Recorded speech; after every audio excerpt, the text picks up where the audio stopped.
thank you for inviting me. I'm so glad. I love the drama of the open mic. Now it's your chance to step on stage. And yeah, that was how I first started doing it. And yeah, I love how we do it. Okay, so I guess I want to wish everyone prosperity in this coming year, abundance, wealth in any form. And this first poem is kind of like, I guess I'd say it's like a testimonial to, if you want to take my future class in like calling in abundance, if you want to learn about spiritual geometry, you know, like creating the wealth you want to see. Okay. So, a number called me about a number. It was so cold and disrespectful. I thought if I never opened the bill, it wouldn't be able to see me. But now it screamed through my body like predator information. My money was trapped by ancestral anxieties, by boss magic. It cried out to me from within a conspiracy of math. It's okay though, I didn't fall off my square. I've been choosing to work with scary numbers recently as part of my collaboration with desire. 0 has been getting big for me lately. It's true. 0 took me for a walk this morning. We moved through a field of omission and found where I had dropped an octagon in the garden. Overnight, it had clicked into the cross-hatchings like a new set of braces and winked under the unstructured grid of stars. The octagon's lines had changed. They were intersecting differently. It winked at me unembezzled. It smelled fungible, ready to come through. I popped it off with a masterclass sound. I took the octagon back inside, cut it into smaller shapes, started cooking. Tastes were coming in like tiny bodies. The shapes fit into a sauce of pregnant darkness. It looked like a portal between money and imagination. I stared into the pot and I saw the whole operation had become dematrixed. Infinite points invited me masslessly. I chose not to resist. Instead, I dipped. The sauce received my hand like a warm mouth. I could feel opening infinite different layers of newness unfolding. I stirred the pot with a big 0 motion and saw my money become free, steam off into the future. It was so happy to be traded for knowledge. Most money, it's locked down, doing bad work. It wants to play, to dance us through forms. Before, I wouldn't have believed these gifts. Now, I see the rainbow of multipliers. I can swim enfranchised in the energy of receiving. All the prices are medicinal. See, geometrists won't tell you this thing, but I will.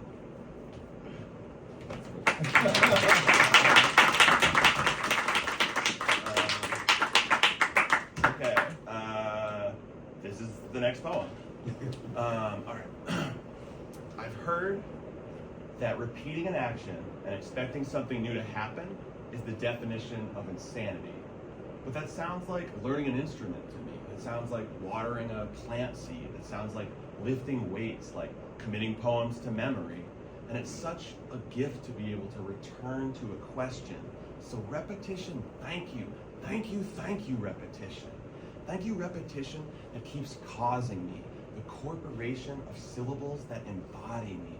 The choir of movements that sing my biology. The production of utterances reciting me constantly. The pulsing currents and flashes. Something in front. pulsing currents and flashes, expansions, contractions, blood beating like the flow of highway line dashes, each new breath that steps in and connects with the last one, my brain like a water wheel, collecting, my brain like a water wheel, practicing dream, catch and release, captive to the stress and relief of tension, an engine of repetition. Thank you, repetition. Thank you, good clothes being clean again. Thank you, being able to turn on the machine again. Thank you, morning vitamin. Thank you, Halloween again. Thank you, second cup of coffee. Thank you, mantras. Thank you, days of the calendar revealed like new outfits in a movie montage of shopping. The dawn popping out of the dressing room with a new look, laughing. Thank you, practices. Thank you, somatic patterns that bring me back into relaxedness. Thank you, bathing. Thank you, hidden rewards of aging. Thank you, knocking on the door of ecstasy by moving flesh in cadence. Yes, we could smash our vibrations and passionate frequencies, and if you chose through some push and pull with me, we could combine our family trees and DNA sequences. I mean, some prefer to leave the tools of life on your cheeks and chest, but it's crazy that we're creatures that could physically repeat ourselves by consistently rubbing certain pieces together, and it generates a replica made out of each of us?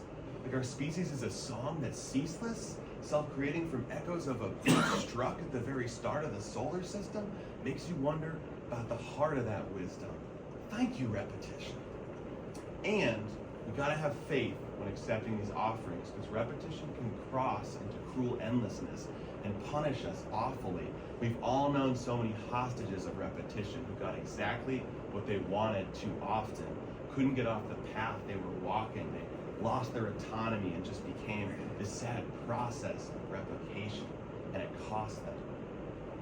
So when I'm a hamster clocking in to my wheel of depression, repetition, help me weather it.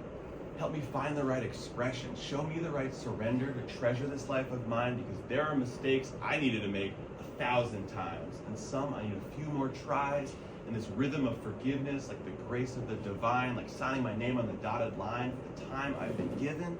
Repetition, thank you, repetition.